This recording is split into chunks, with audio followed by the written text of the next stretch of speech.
Hi, my name's Elise Whalen. I'm a nurse practitioner at Texas Children's Hospital. I'm also an assistant professor at Baylor College of Medicine.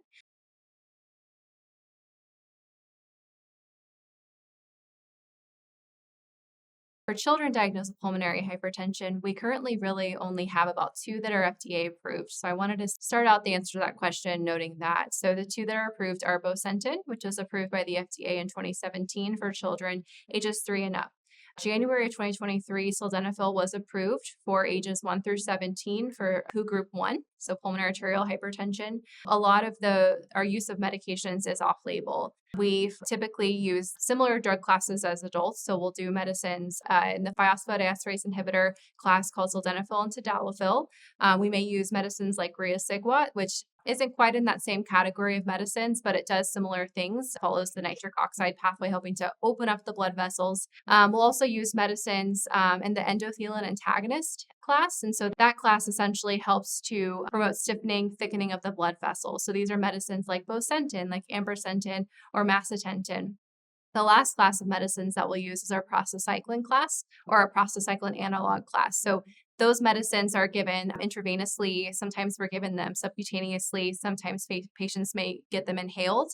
And then there's an oral option as well for the prostacyclin analog. And what that medicine does is it actually makes the body create its own prostacyclin. And so I think it's hard as a provider to sometimes explain pH in itself, but also the medications and how they work. And I think that one of my goals is to help my families understand why these children are on the medicines that they're on and how they work, because I think that will promote adherence to the medicines they take.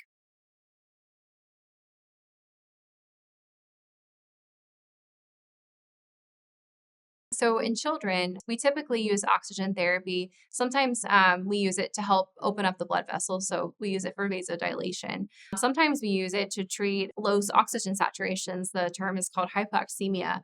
And so depending on how we use those medicines, we'll titrate the oxygen based on those needs. And so we obviously hope that their saturations will improve. Sometimes in some children, we worry that too much oxygen could send too much blood flow to the lungs. And so that may cause lower saturations. And so we may need to balance some of that. But we do look out for that.